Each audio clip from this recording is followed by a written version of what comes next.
Bledsoe was arrested. Patrick Montgomery was in court. Jonathan Manapa will stay in federal custody.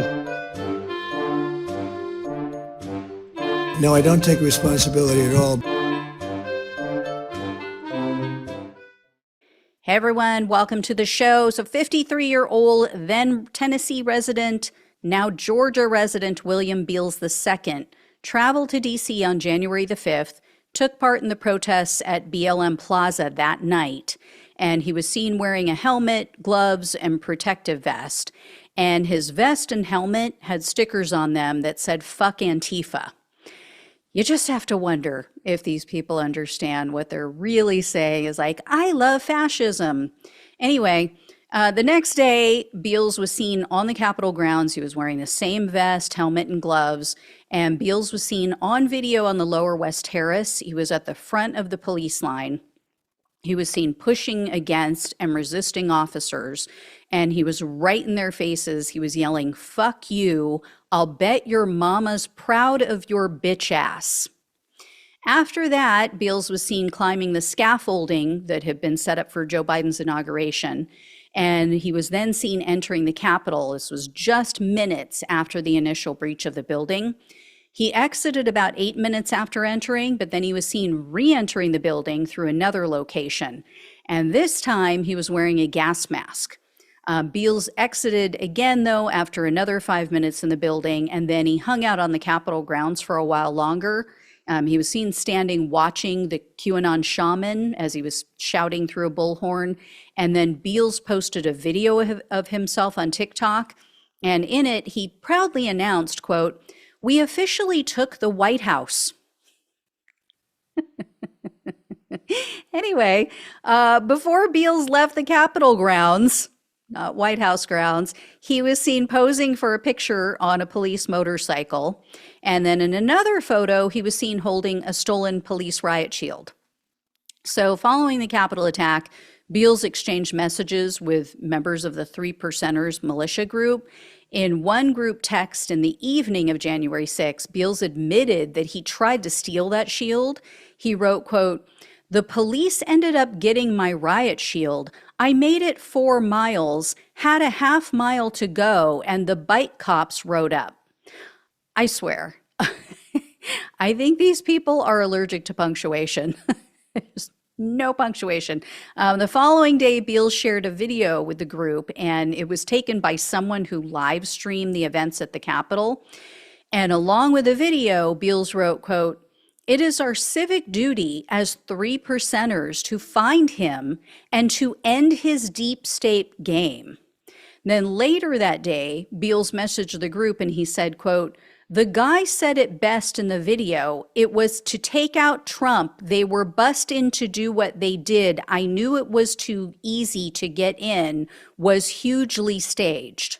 Again, no punctuation. I read that exactly as it was written. On January 11th, he continued to push these conspiracy theories about it being a setup. He told the group, quote, "To all brothers in arms, the whole thing was a stage up. Pelosi laptop is in Trump's hands. The Horn Man is a Marine set in motion to infiltrate Antifa and to go deep state. Apparently, this has been in works for a while, and the president has what he needs to take down deep state. Thank you, God."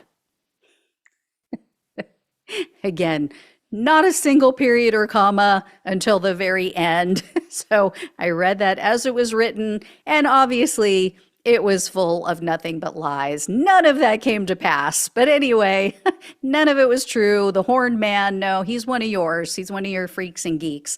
And Beals pushed more conspiracy theories in another group text later that same day. He wrote, quote, get ready for it, another run-on sentence.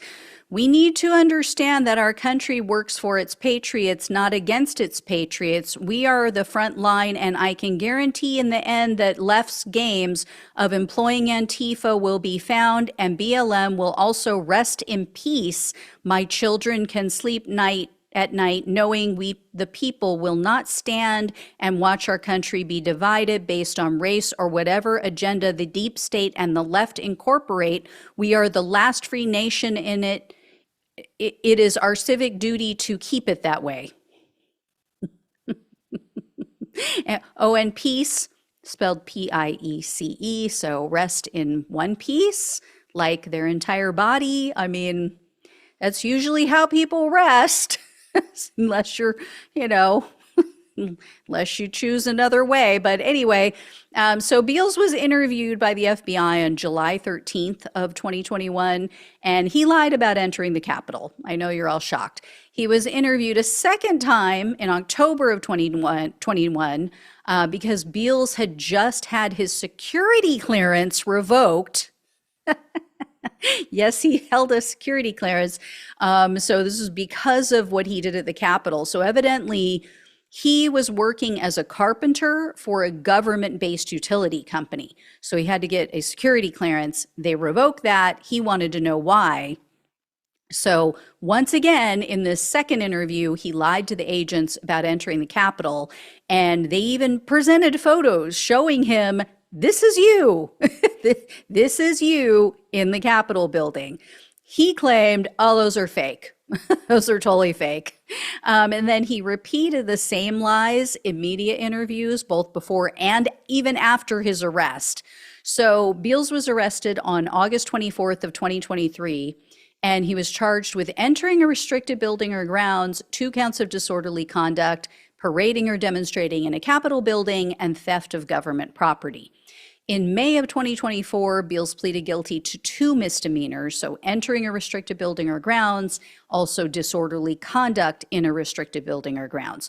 So he was looking at up to 1 year in prison, 1 year of probation, and $100,000 in fines for each of those 2 crimes. The government, though, requested only 8 months in prison, 1 year of probation, 60 hours of community service, and $500 in restitution, and a $2,000 fine. This was actually an upward variance from the top end of the federal sentencing guidelines. They typically ask for a prison term somewhere in the middle of the guidelines, but the government explained that they're in their sentencing memo, he has an extensive criminal history and he has a penchant for political violence. So in one media interview, Beals said, quote, "Most groups won't walk across the street and confront Antifa. I do, and I do my best to get those R words going to cross the street on me because it's entertainment to me to knock a libtard out." Now, he didn't say R word. He used the slur that's used against mentally disabled people because MAGA. In regard to Beals' criminal history, he has been convicted 21 times in numerous states. So things like larceny, burglary, possession of stolen property, assault, harassing communications, numerous traffic violations. And the prosecutor said he was arrested again after his assault conviction for violating the terms of probation for that crime. Beals' attorney argued for leniency, laughably, because all of his convictions were from at least 10 years ago, but the prosecutor told the judge his behavior since the Capitol attack should definitely concern the court. So they explained that in November of 2022, Beals allegedly threatened someone with a hammer at a drag queen event. This is who this guy is.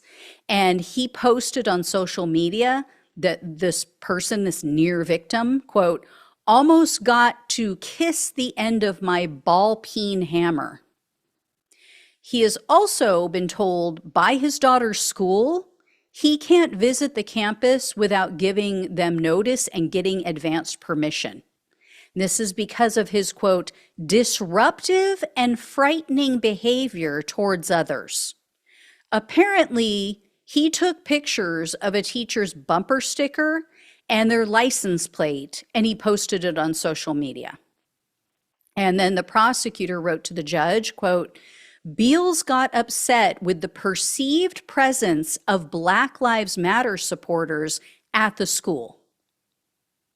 Again, this is who this guy is. Mark my words, this guy is a ticking time bomb. Unfortunately, this repeat offender was assigned to the weakest judge of all. U.S. District Judge Gia Cobb presided over Beals' case. And before you ask, no, she is not a Trump appointee. She is one of the worst decisions made by Joe Biden. So true to form, she completely failed to take this guy seriously and the threat of Beals. He was sentenced to only 90 days of home detention, 3 years of probation, and $500 in restitution. A complete and utter failure of the justice system. A complete joke for someone like this. And the scariest part of the story is he has sole custody of his 14-year-old daughter. How bad? I mean, I don't know, maybe her mother is deceased, but if not, how bad is the mother that he has sole custody? That poor kid. I feel so bad for this kid.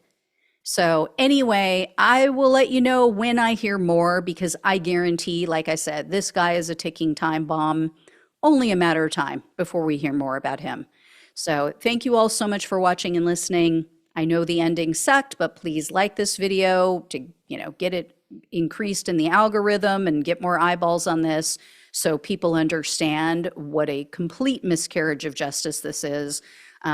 Please subscribe if you have not. Share this with everybody you know. That is the best way to help with the YouTube algorithm. And if you can donate, really appreciate it. Love you all. Take care. Talk with you soon.